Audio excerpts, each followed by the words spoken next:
hello everyone म पुनम चौधरी हामी एक्सेलको series start गरेको छौँ र आज हामी एउटा एक्सेलमै एउटा स्ट्याटिस्टिक्स बनाउन सिक्दैछौँ जुन कि एउटा कुनै कन्डिसन लगाएर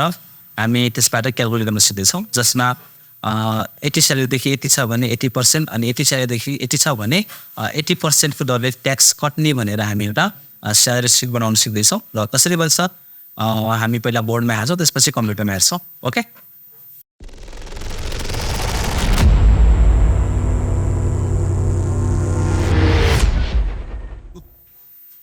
ओके र हामी स्ट्याटिस्टिक्सको लागि चाहिँ इक्जाम्पलको लागि म बोर्डमा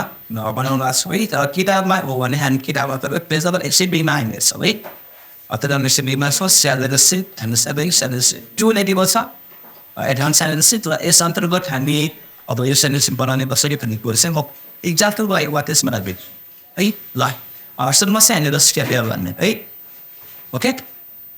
अनि सेल नम्बर एसएन त्यसपछि मेरो नेम स्यालेरी त्यसपछि गएर हामीले ट्याक्स आउँछ र हामीले गर्छ इन्कम अनि सर्भिस एन्ड टोटल र यहाँनिर हामीले गर्छौँ नेट स्यालेरी र यति आइकन हामीले यो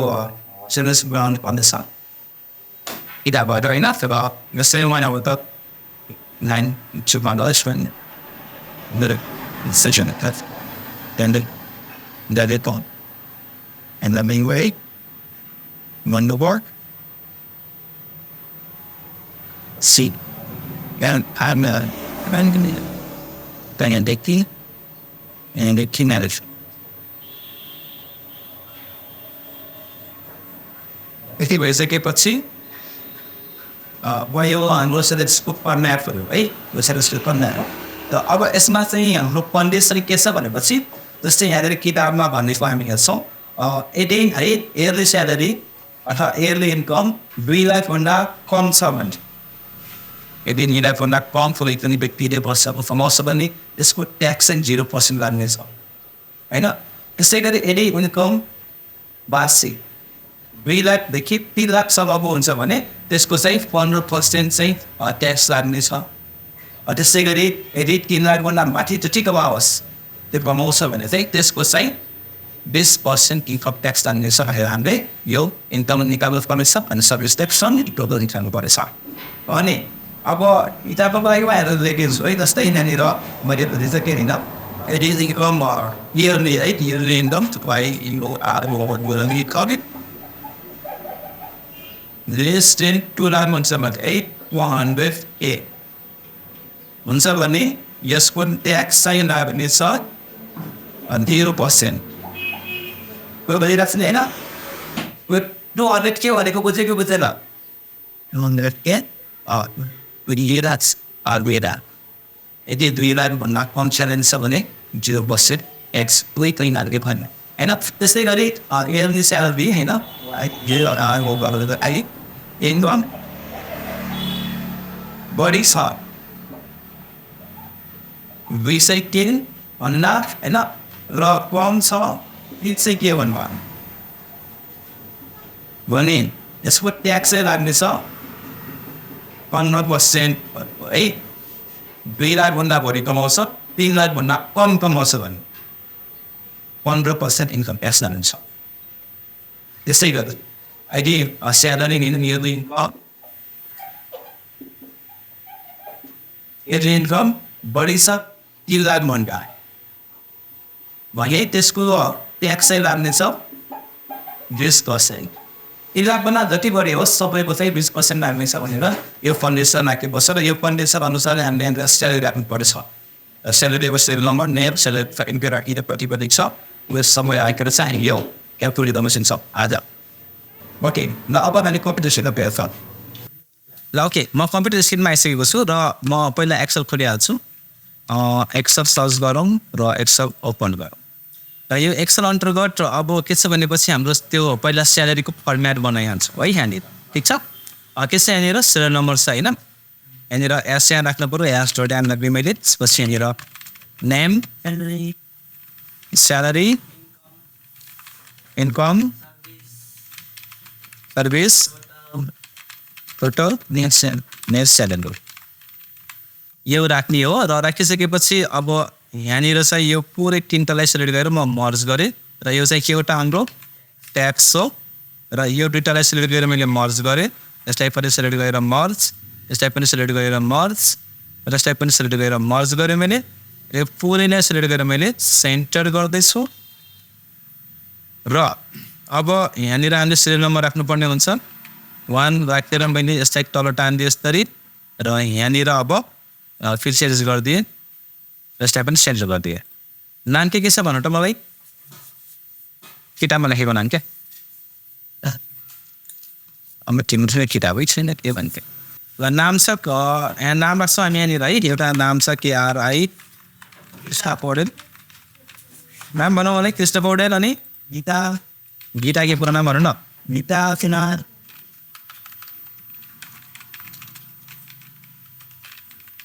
सुनिता आचार्य विनिता टिमिल सिन्हा त्यसपछि गएर के छ दिपन्स पौडेल र अन्ना पौडेल होइन ल यतिसम्म मानौँ र यति भइसकेपछि अब यहाँनिर स्यालेरी कति छ स्यालेरी राख्छौँ हामी यहाँनिर स्यालेरी चाहिँ यहाँनिर 18,500 है 18,500 अनि 19,600 हो अनि 13,500 40,000 33,600 यति स्यालेरी छ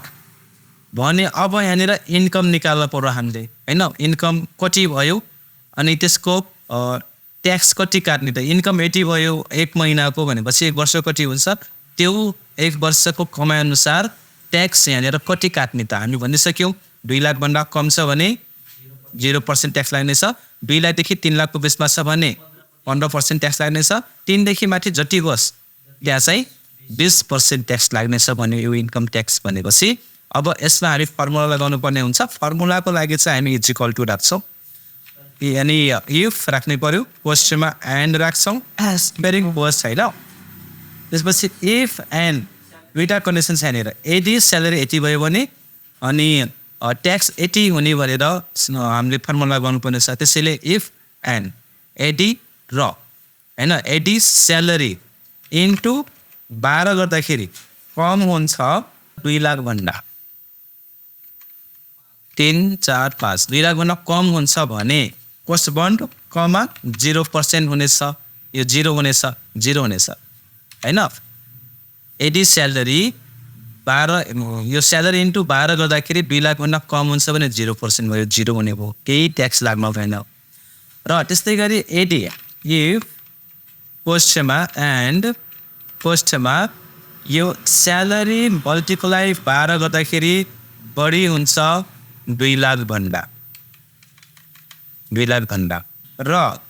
स्यालेरी इन्टु 12 गर्दाखेरि कम हुन्छ 3 लाखभन्दा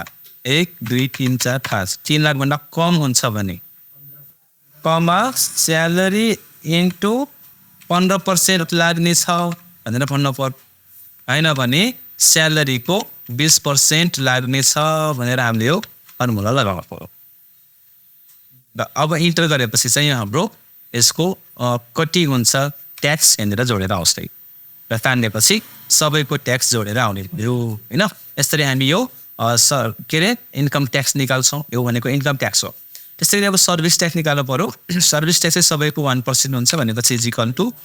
स्यालेरीको 1% गर्दैछौँ हामी 1% र यो स्यालेरीको 1% आइहाल्छ यहाँनिर तान्नेपछि सबै भइहाल्छ यसरी अनि टोटल निकाल्नु पर्यो टोटल पनि सजिलो छ यस यो हामी सम गर्छौँ पोस्ट गर्छौँ दुईटालाई सेलेक्ट गरेर यो बन्द गरेर इन्टर गरिदिन्छौँ यो हाम्रो टोटल आउने भयो र अब नेट स्यालेरी निकाल्नु पऱ्यो भने इज इक्वल टु यो स्यालेरी माइनस ट्याक्स गर्नु पऱ्यो हामीले टोटल ट्याक्स र इन्टर गरेपछि चाहिँ हाम्रो यो नेट स्यालेरी चाहिँ आउने भयो यहाँनिर है यसरी हामी यो क्यालकुलेसन गर्छौँ र अब यसलाई चाहिँ मैले सेलेक्ट गरेर बोल्ड गरिदिएँ अब यो त टोटल विदाउट ट्याक्स स्यालेरी हो हैन अब सबको टोटल निकाल्न पर्यो भने चाहिँ म यो सबलाई सिलेक्ट गरेँ अटो सममा क्लिक गरिदिएँ समयको जोडेर आएँ र यहाँनिर ग्रान्ड टोटल लेखिदिन्छु भने ग्रान्ड टोटल र यसलाई पनि मैले बोल्ड गरिदिएँ सिलेक्ट गरेको यसरी बोल्ड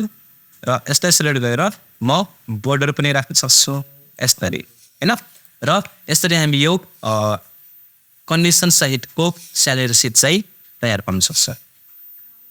ओके र अर्को कुरा है एउटा भयो किताब अनुसार पुरानो यो कन्डिसनहरू पुरानो यो इन्कम ट्याक्सका रेटहरू अहिलेको हालको इन्कम ट्याक्स नेपालको इन्कम ट्याक्स कति छ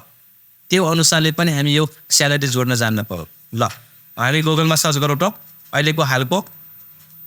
हैन income tax rate in Nepal 2079-80 को लागि हेरौँ के छ हेर्नु है ल यहाँ छ है ओके यो छ नि यहाँनिर चाहिँ income tax rate in Nepal for unmarried individual financial year हैन 2079 र 80 को लागि यो चाहिँ अविवाहित मान्छेहरूको लागि मात्रै जसले यो 5 लाखसम्मको कमाउँछ भने 1% इन्कम ट्याक्स लाग्दैछ भनेको छ 5 लाखसम्म कमायो भने 1% लाग्ने अनि 5 देखि 7 लाख कमाउँछ भने यो 10% इन्कम ट्याक्स लाग्नेछ सरकारलाई 80 रुपियाँको 10% दिन पर्यो हैन त्यस्तै गरी 7 देखि 10 लाख कमाउँछ भने 20% दिन पर्यो 10 लाखदेखि 20 लाख कमाउँछ भने 30% दिन पर्यो र 20 लाख भन्दा माथि जति कमाउँछ त्यसको लागि चाहिँ यो 20 लाख भन्दा माथिको चाहिँ 36% चाहिँ इन्कम ट्याक्स लाग्नेछ सरकारलाई बुझाउनु पर्नेछ कमाइको 36% सरकारलाई दिनु पर्यो हैन र यो भनेको अनम्यारिडको हकको लागि मात्रै हो र यता म्यारिडको लागि पनि छ यहाँनिर है म्यारिड कपलको लागि हेर है म्यारिडको लागि छुट्टै छ यहाँ हामी हेर्न सक्छौँ यो विवाहित मान्छेको लागि र यो अविवाहित मान्छेको लागि प्लस अरू डिटेलहरू पनि छन् यहाँनिर हैन कार्पोरेट इन्कमको लागि बिजनेसहरू छ हुन्छ नि त्यो बिजनेसहरूको लागि कति कति ट्याक्स लाग्नेछ सबै डिटेल यहाँ दिएको छ र यो हिसाबले सबै यो हिसाबले पनि हामीले यो एक्सलमा चाहिँ क्यालकुलेसन गर्न जान्नु पर्यो यो प्र्याक्टिस गर्ने अहिले हामी चाहिँ अहिले है यो अनम्यारिड होला चाहिँ गएर यस्तै गरी यही अनुसारले राखेर मलाई चाहिँ क्यालकुलेट गरेर देखाउनु पर्छ र अरू पनि यताको सबै क्यालकुलेट कसरी गर्ने भनेर आएन जानिएन भने चाहिँ मलाई कमेन्ट गरे हुन्छ म यसको पनि भिडियो बनाउने छु है ओके अहिलेको लागि चाहिँ यो इन्कम ट्याक्स अनम्यारिडको हकमा यही हिसाबले पहिला मैले अघि भर्खर हामी सिक्यौँ नि यो अनुसारले पहिला क्यालकुलेट गर्न सिक्ने जाने यो क्यालकुलेट गर्ने र यो जानिसकेपछि यो हिसाबले पनि हिसाब गरेर मलाई एक्सलमा देखाउने अहिले okay keep watching keep practice thank you